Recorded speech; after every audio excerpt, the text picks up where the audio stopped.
Indonesia dikenal memiliki legenda dan cerita rakyat yang tak terhitung jumlahnya. Beberapa legenda bahkan terbilang mirip antara satu daerah dengan daerah lainnya.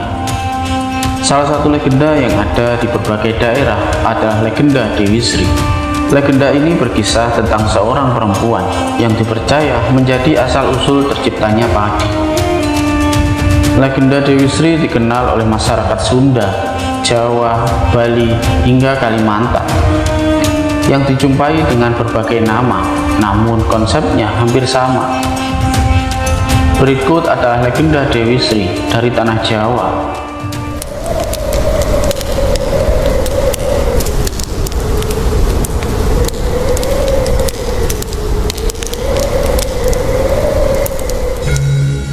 Dikisahkan pada waktu pertemuan para dewa di Kahyangan, Batara Guru mencoba untuk memegang mustika Retno Dumila, yaitu mustika sakti milik Batara Narada, yang dapat membuat pemakainya tidak perlu makan dan tidur, tidak basah terkena air, dan tidak terbakar oleh api. Tangan Batara Guru tidak mampu menahan Retno Dumila, sehingga mustika itu terlepas dari tangannya dan jatuh ke bumi lapis ketujuh, di mana seekor naga bernama Sang Hyang Antaboga menangkap dan menelannya. Antaboga kemudian mengetahui bahwa para dewa mencari mustika yang ia telan, dan muncul keinginan untuk menguji mereka.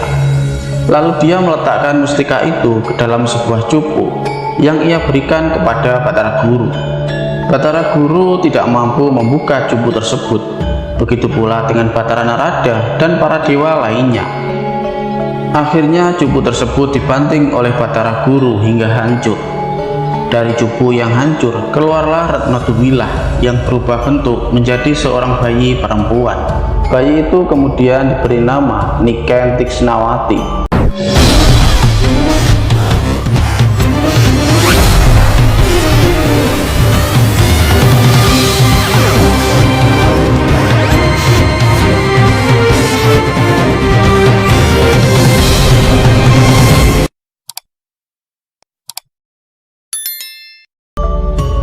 Setelah berumur 14 tahun, Niken Tiksnawati menjadi bidadari yang sangat cantik. Batara Guru jatuh cinta dan mencoba menikahinya. Niken Tiksnawati pun memberikan 3 syarat yang harus disanggupi oleh Batara Guru apabila ingin menikahinya. Syarat yang pertama adalah pakaian yang selamanya tidak akan usang. Syarat yang kedua adalah makanan yang sekali dimakan akan selalu mengenyangkan.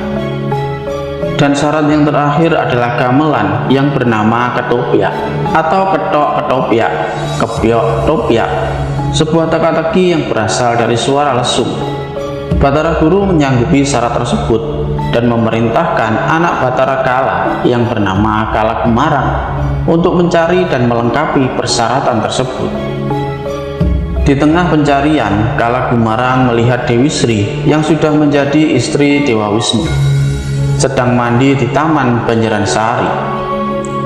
Kala Gumarang terpesona oleh kecantikan Dewi Sri dan mengejarnya hingga turun ke bumi dan masuk ke tengah hutan. Dewa Wisnu yang mengetahui hal itu melepaskan anak panah ke arah Kala Gumarang yang kemudian berubah menjadi akar rotan yang menjerat kaki dan membuatnya terjatuh. Dewi Sri terkejut melihat Kala Gumarang jatuh dan merangkak. Lalu dari mulut Dewi Sri terucap perkataan bahwa Kala Gumarang mirip seperti babi hutan. Seketika itu pula Kala Gumarang berubah menjadi babi hutan. Dalam cerita selanjutnya, Dewi Sri kemudian menitis ke dalam Dewi Darmanastiti, permaisuri Prabu Makukuhan atau Prabu Mahapanggung, raja dari kerajaan Medang Kamulan. Sedangkan Prabu Makukuhan adalah titisan dari Dewa Wisnu. Mendengar bahwa Kala Gumarang berubah menjadi babi hutan dan tidak dapat kembali ke Kahyangan, Batara Guru hilang kesabarannya dan memaksa Niken Tiksnawati untuk melayaninya. Niken Tiksnawati pun memberontak dan meninggal dunia. Batara Guru tertekan dan menyerahkan jasadnya kepada Batara Narada untuk dikuburkan ke bumi di hutan Grendawahana. wilayah kerajaan Medang Kamulan. Setelah dikubur dari jasad Niken Tiksnawati, tumbuh berbagai macam tanaman. Dari bagian kepala tumbuh pohon kelapa, dari bagian kemaluan tumbuh pohon aren, dari bagian telapak tangan tumbuh tanaman pisang, dari bagian gigi tumbuh tanaman jagung, dari bagian rambut tumbuh tanaman padi, dari bagian bulu tumbuh tanaman menjala, dan tanaman dengan buah menggantung. Dari bagian kaki tumbuh tanaman umbi-umbian. Tumbuh-tumbuhan tersebut kemudian dikembangbiakkan secara merata ke seluruh wilayah kerajaan Medang Kamulan. Dewi Sri kemudian keluar dari tubuh Dewi Dharmanastiti dan merasuk ke dalam tanaman padi. Kala Gumarang walaupun dalam bentuk babi hutan terus mencari dan mengejar Dewi Sri yang sudah bersatu dengan tanaman padi. Dewa Wisnu yang menitis pada Prabu Makukuhan terus memburu Kala Gumarang. Ketika melihat Kala Gumarang, Dewa Wisnu melepaskan anak panahnya. Panah tersebut menembus badan Kala Gumarang dan dia pun tewas seketika. Darahnya yang keluar berubah menjadi segala macam hama yang membahayakan tanaman padi, seperti wereng, lodoh, tubumi, walang sangit, walang angin, dan pusar gawah. Kala Gumarang sendiri musnah menjadi hama padi yang disebut dengan mentek. Kala Gumarang juga merasuk ke dalam tikus, babi, kera, kerbau hutan, banteng, serta kijang untuk membantu merusak tanaman padi. Namun semuanya dapat dikalahkan oleh Prabu Mahapanggung atau Prabu Makukuhan yang merupakan anak sekaligus titisan Dewa Wisnu. Dalam cerita tersebut juga disebutkan bahwa Prabu Mahapanggung mempunyai 2 orang anak dari Dewi Dharmanastiti, titisan dari Dewi Sri Widawati, istri Dewa Wisnu. Mempunyai anak perempuan yang diberi nama Sri, bukan Dewi Sri Widawati, istri dari Dewa Wisnu. Namun Sri ini merupakan titisan dari Dewi Sri Widawati, istri Dewa Wisnu. Sedangkan dari istri yang kedua yang bernama Dewi Subur, titisan Dewi Pertiwi, istri kedua Dewa Wisnu, mempunyai anak laki-laki yang diberi nama Sadana. Sadana juga merupakan titisan Dewa Wisnu. Bisa dikatakan Sri dan Sadana adalah titisan sekaligus keturunan dari Dewa Wisnu dan Dewi Sri Widawati. Mereka berdua disebut-sebut memiliki wajah yang mirip dengan Rama dan Sinta dari kisah Ramayana. Kedua anak tersebut saling jatuh cinta dan tidak ingin menikah kecuali dengan saudaranya. Karena perasaan mereka dianggap terlarang, mereka diusir dari istana. Yang pertama pergi adalah Sadana, yang disusul oleh Sri yang berusaha mencari keberadaan adiknya. Setelah kepergian Sri dan Sadana, datanglah utusan dari Prabu Pulaswa, raja raksasa, untuk melamar Dewi Sri. Karena Dewi Sri sudah tidak berada di istana, maka Prabu Makukuhan mempersilahkan Prabu Pulaswa untuk mencari Dewi Sri sendiri. Para raksasa yang dipimpin oleh Kalandaru, raksasa yang memiliki penciuman yang sakti, menemukan keberadaan Dewi Sri di hutan dan mengejarnya. Mengetahui bahwa dia sedang dikejar para raksasa, Dewi Sri lari dan berlindung di desa Medangwangi, di dalam rumah Bawada dan istrinya Patani. Dewi Sri meminta kepada Patani untuk menyediakan ruang tengah sebagai kamar tidurnya. Dewi Sri juga mengajarkan kepada Patani tata cara menata ruang tengah agar mendapatkan makanan dan pakaian yang melimpah. Ruang tengah ini yang kemudian dinamakan sebagai Pasrean. Sri menetap di Medangwangi hingga para raksasa datang ke desa tersebut. Setelah mengetahui bahwa para raksasa telah mengetahui keberadaannya, Dewi Sri kemudian meninggalkan desa Medangwangi dan melanjutkan pelariannya. Setelah melewati beberapa desa, Dewi Sri akhirnya bertemu dengan Sadana. Mereka berdua kemudian membangun desa Sri Ngawanti dan bertahan di sana dari serangan para raksasa. Sadana sendiri berhasil mengalahkan Prabu Kulaswa. Prabu Makukuhan kemudian memujuk kedua anaknya untuk kembali ke istana. Tetapi hal itu ditolak oleh mereka karena merasa jengkel keluar kata-kata Prabu Makukuhan yang menyamakan mereka dengan ular sawah dan burung seriti. Di saat itu pula kedua anaknya berubah bentuk. Dewi Sri berubah menjadi ular sawah, sedangkan Sadana berubah menjadi burung seriti. Mereka berdua pun terpisah kembali. Setelah menjadi ular sawah, Dewi Sri mendatangi sebuah desa. Di sana terdapat pasangan Kiai Wurigu dan istrinya yang mandul, Ken Sanggi. Seorang pertapa memberitahukan bahwa Ken Sanggi dapat memiliki anak titisan Dewi Tiksnawati apabila dia meminum air yoga dari 4 sumber, yaitu dari bumi, langit, tanaman, dan makhluk bernyawa. Setelah Ken Sanggi hamil beberapa bulan, pertapa tersebut memberikan perintah kepada Kiai Wurigu untuk menangkap dan memelihara seekor ular sawah di kamar tengah dan memberikan tata cara bagaimana menata kamar tengah seperti yang diajarkan oleh Dewi Sri di Medangwangi. Setelah beberapa saat kemudian, Ken Sanggi pun melahirkan.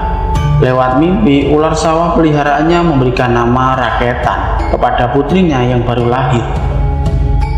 Di saat yang bersamaan, Kahyangan dalam keadaan kacau karena Dewi Tiksnawati menitis ke bumi tanpa ada izin dari Batara Guru. Batara Guru memutuskan untuk mengirim seorang dewa ke bumi untuk membunuh bayi titisan Tiksnawati. Yang pertama diutus adalah Batara Kala, turun sebagai serigala, tetapi Dewi Sri muncul di dalam mimpi Kiai Wurigu dan memberitahukan upacara dan persembahan yang dapat melindungi sang bayi dari Batara Kala. Setelah Batara Kala gagal, Batara Guru kemudian mengutus Batara Brahma ke bumi sebagai kerbau Gumarang. Dewi Sri kembali mengajarkan kepada Kiai Wurigu cara untuk melindungi diri dari Batara Brahma. Dewa ketiga yang diutus oleh Batara Guru adalah Batara Wisnu, yang tidak lain adalah kakek dari Dewi Sri yang mengubah dirinya menjadi babi hutan. Dia pun dikalahkan dengan cara yang serupa dengan dua dewa sebelumnya. Akhirnya Batara Guru sendiri turun ke bumi bersama dengan 14 dewa lainnya dalam berbagai rupa binatang yang dipimpin oleh Batara Kala dengan wujud Raja Ikan. Mereka menyerang sebanyak 3 kali dalam 3 perwujudan yang masing-masing menyebabkan sawan sarap. Akan tetapi serangan tersebut sekali lagi dipatahkan oleh campur tangan Dewi Sri. Batara Guru lalu kembali ke Kahyangan dan mengutus para bidadari untuk membujuk Dewi Sri untuk ikut ke Kahyangan menjadi bidadari. Utusan tersebut juga mengatakan bahwa Sadana sudah menjadi dewa setelah diruat. Mendengar hal tersebut, Dewi Sri meminta dirinya untuk diruat. Wujud Sri sebagai ular sawah kemudian berubah menjadi Dewi Sri sebagai bidadari, bukan Sri sebagai manusia lagi. Sebenarnya Sadana diruat pada hari yang sama dengan Dewi Sri, namun Sadana masih di dunia, belum di Kahyangan. Sadana yang diberitahu bahwa Dewi Sri sudah pergi ke Kahyangan menjadi bidadari, ingin menyusulnya, namun dirinya dibujuk oleh seorang pertapa untuk menikahi putrinya Subada. Subada kemudian hamil dan Sadana menunggu anaknya lahir sebelum ia pergi ke Kahyangan. Namun Dewi Sri masih ingin menjaga Raketan karena khawatir menjadi sasaran pasukan dewa kembali. Para bidadari menjelaskan bahwa Raketan diserang karena Dewi Tiksnawati menitis ke dalam Raketan tanpa seizin Batara Guru. Dewi Sri kemudian berkata bahwa Batara Guru sebagai penguasa tidak boleh menyalahgunakan kekuasaannya, terutama untuk mengekang Dewi Tiksnawati. Kalau hari itu terus berlanjut, dia akan terus memberontak. Para bidadari tidak bisa menjawab dan kembali ke Kahyangan. Setelah beberapa lama, datanglah utusan dari Kahyangan menemui Dewi Sri. dan memberitahukan bahwa anak-anak Batara Waliswara yang bernama Dewa Daruna dan Dewi Daruni sudah mengotori kahyangan dengan melakukan hubungan terlarang antara kakak dengan adik. Dewa Daruna akan menitis ke dalam anak Subada, sedangkan Dewi Daruni akan menitis ke dalam Raketa, menggantikan Dewi Tiksnawati. Setelah dewasa, Raketan akan menikah dengan anak dari Subada. Mereka akan mempunyai seorang putri yang kemudian menjadi permaisuri dari Raja Wirata. Dari merekalah akan lahir keturunan semua raja-raja Jawa. Dewi Sri akhirnya bersedia dibawa ke kahyangan dengan syarat dia mengendarai pedati merah menyala yang ditarik oleh lembu Gumara dan diberikan cemeti ular naga. Bila cemeti tersebut dicambukkan, maka akan mengeluarkan cairan benih yang akan menyebar ke langit dan jatuh menyuburkan ke bumi. Hal ini menyiratkan bahwa Dewi Sri ingin diangkat menjadi Dewi Pertanian.